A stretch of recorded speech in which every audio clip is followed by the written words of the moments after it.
What's up everybody, it's me, Wang, and welcome back to yet another tips. Oops, my heart run. So kung bago ka pa lang sa channel ko, welcome sa Bobby's World.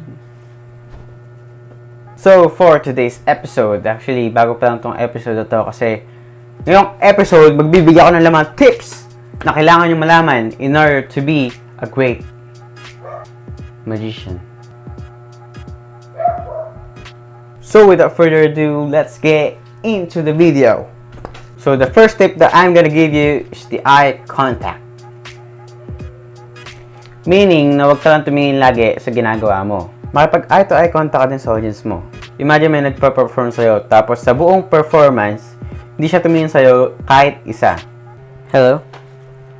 Pick a coin.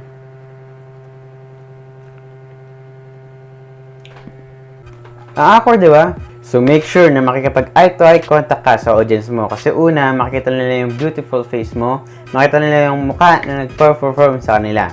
Pangalawa, maririnig nila ng klaro lahat ng sinasabi mo. Lahat ng instructions mo.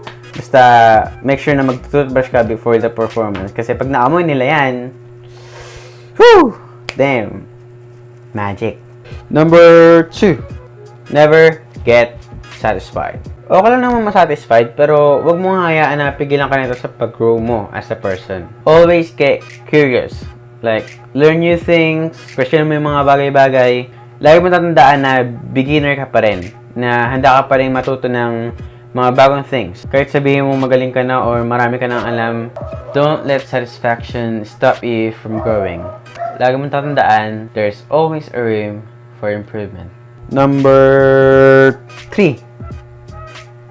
Storytelling. Meaning, na kailangan mo isama sa libro yung audience mo. If you only do a quick trick like this, yeah, astig siya, pero it's not magic. Wala siyang ibig sabihin. Magic is not just about the method, the secrets, it's about the feeling. It's about kung paano mo isasama yung audience mo sa libro mo, sa istorya mo. Me, personally, hindi pa ako magaling dito, pero I'm working on it. Kaya gumagawa ako ng mga videos na ganito para ma-force ko yung sarili ko na magsalita. Pero hindi lang to umikot sa pagsasalita. You can tell story by body language, hand gestures, performance routine, and eye contact.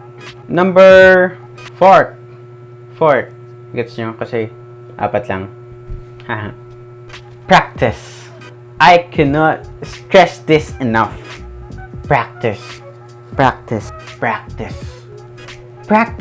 Oops, bago nyo kayo i-bash, hindi po ako nandito para explain sa inyo kung ba't kailangan nyo mag-practice. Nandito po ako para ituro sa inyo kung paano dapat mag-practice. Number 1, kapag nag-practice kayo, makinig kayo sa smooth jazz music. I mean, it could be any type of song, pero personally, smooth jazz music yung pinapakinggan ko. Let me explain. Kasi makatap mo yung flow ng music and it becomes your flow. Number 2, don't just practice the trick. Practicein nyo din yung routines. Meaning, na pati yung script, kailangan nyo din practicein. Number 3, practicein mo yung angles sa harap ng salamin. Para alam mo kung saan yung bad angles, saka good. Last but not least, mag-practice ka sa harap ng tao. I know, form na rin siya ng performing, pero doon ka rin naman pupunta. At number 5, have fun. Bumili ka ng electric pan. Ito yung pinaka-importante sa lahat pag may ginagawa kang something. Make sure na masaya ka. Na gusto mo yung ginagawa mo. Kasi pag hindi, mararamdaman ng tao yan. People feel fake stuff. So, that's it guys. Maraming salamat sa pakikinig. Sana may natutunan kayo. At sana nagustuhan nyo itong video na to. Kung gusto nyo pa ng ganitong content or may request kayo, may suggestion or question, please mag-comment lang kayo sa baba. And please like this video and I hope you enjoy. So, it's Wang again with my partner Bobby, reminding you that magic is a gift.